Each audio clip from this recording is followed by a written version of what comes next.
At my startup presentation, my former business partner laughed at my prototype.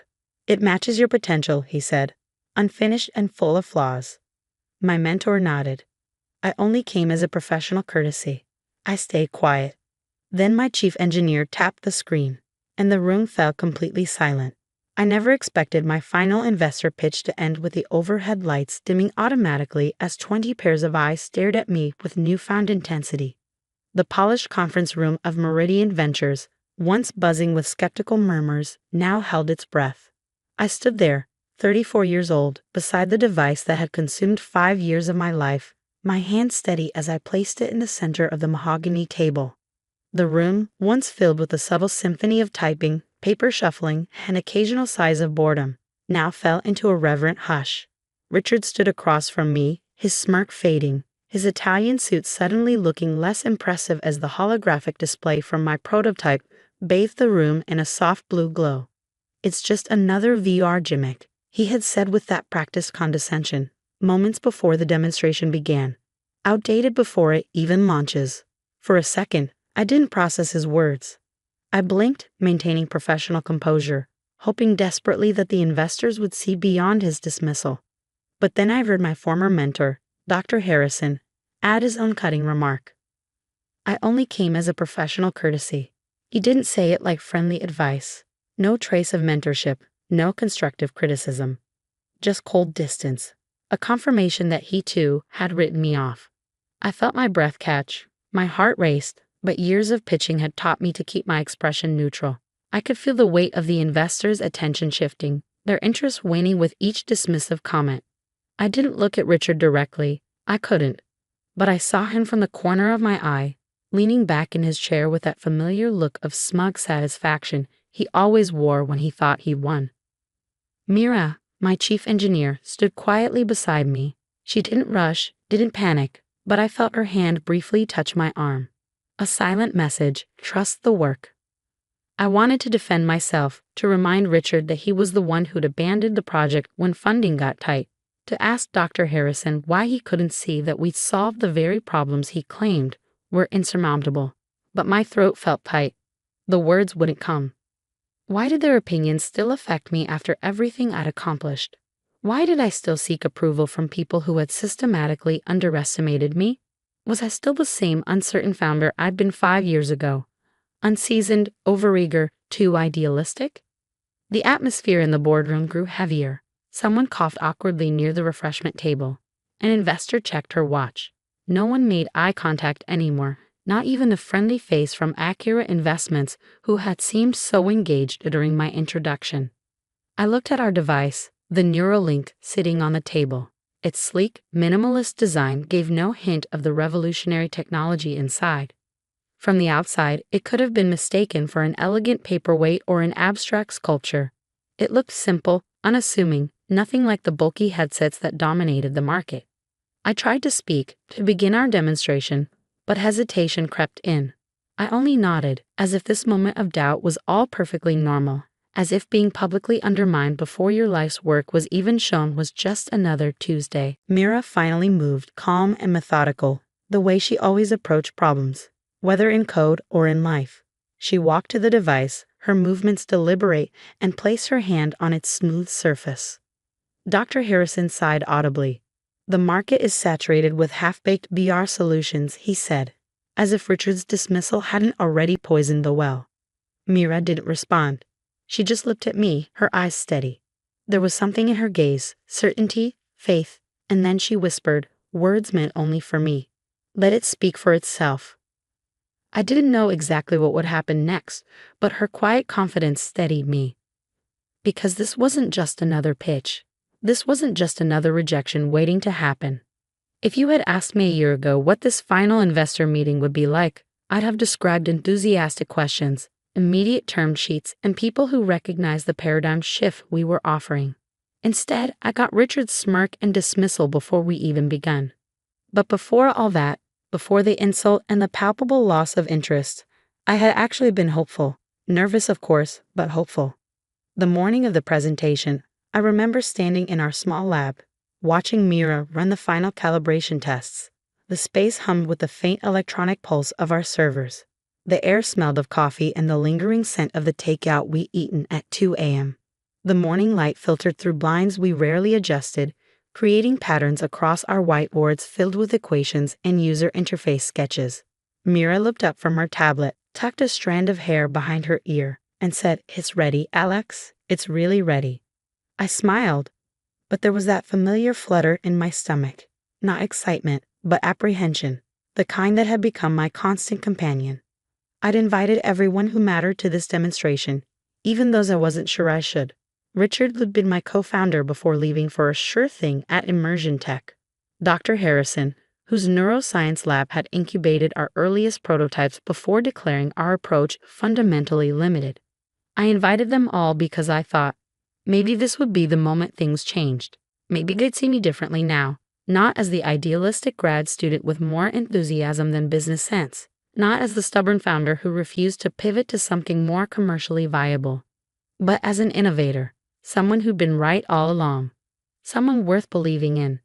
I had sacrificed everything for the Neuralink, my savings, a relationship, countless nights of sleep, and when our initial funding dried up, when Richard took his connections and left, when even our original engineers started updating their resumes, Mira stayed.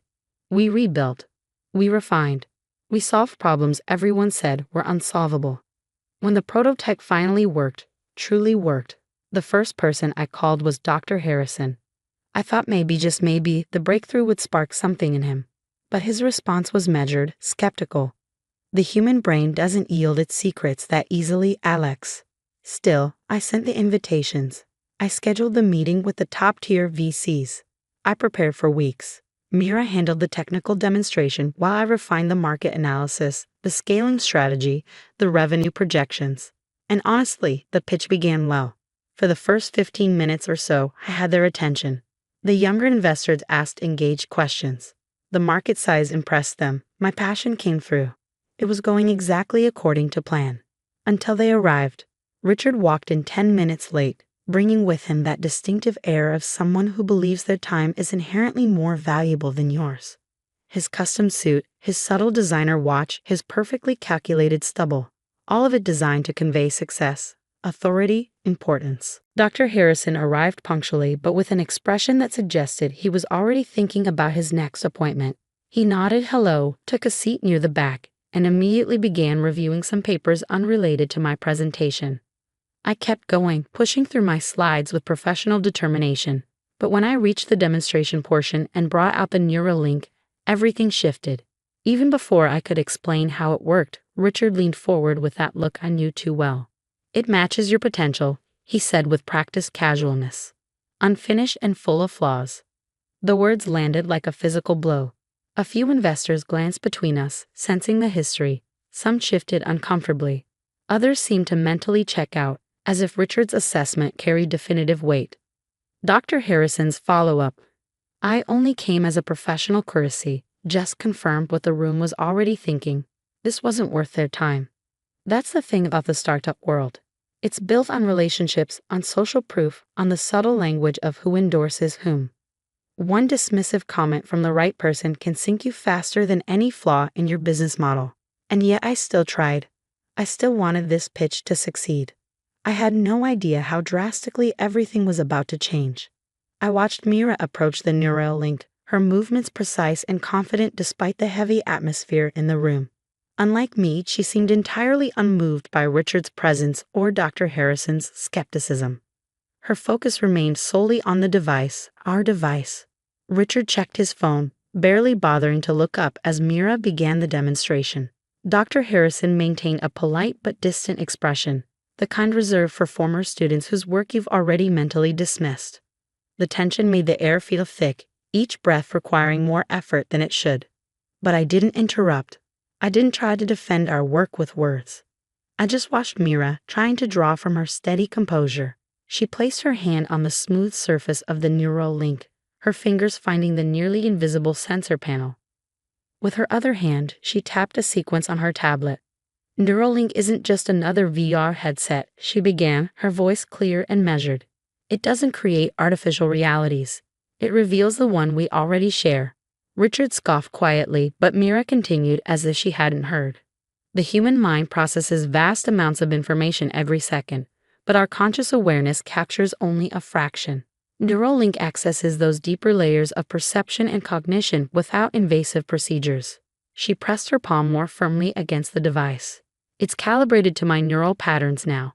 When I activate it, her finger hovered over the tablet screen.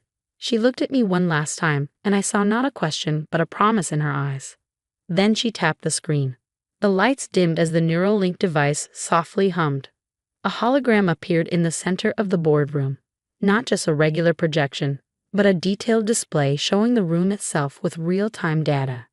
Everyone's facial expressions, body language, and even emotions were being analyzed and visualized. Thermal patterns revealed hidden reactions, and soft waves tracked the sound in the room. Around each person's head, faint colored glows represented brain activity. Mira explained calmly, "This isn't a virtual world, it shows the hidden layers of the real one." The room was silent in awe.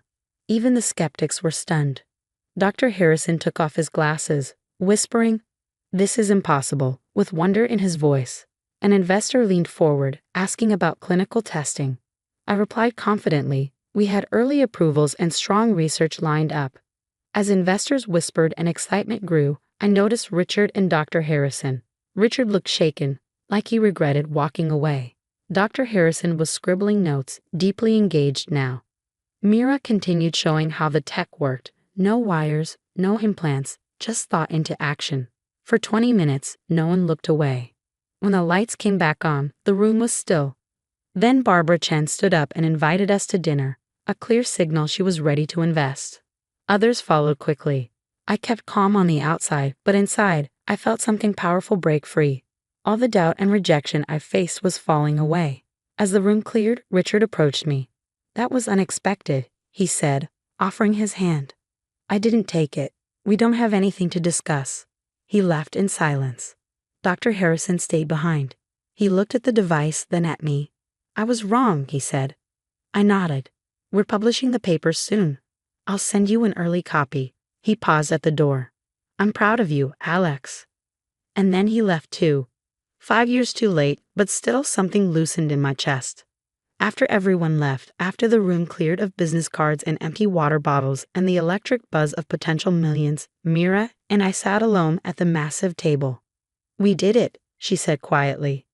I looked at her, my chief engineer, my co-founder after Richard left, the only person who had seen the vision clearly enough to stay when everyone else fled. "No, you did it. That demonstration." She smiled. "I just showed them what was already there, what you always knew was possible." We sat in comfortable silence for a moment, both processing the seismic shift that had just occurred in our professional lives. Tomorrow would bring lawyers and term sheets and valuation negotiations. Tonight would probably involve expensive champagne and disbelieving laughter. But right now, in this moment of perfect stillness after years of struggle, I made myself a promise. I would never again doubt the power of persistence. I would never again seek validation from those who couldn't see what I could see. Because sometimes the most satisfying success isn't just proving others wrong. It's proving yourself right.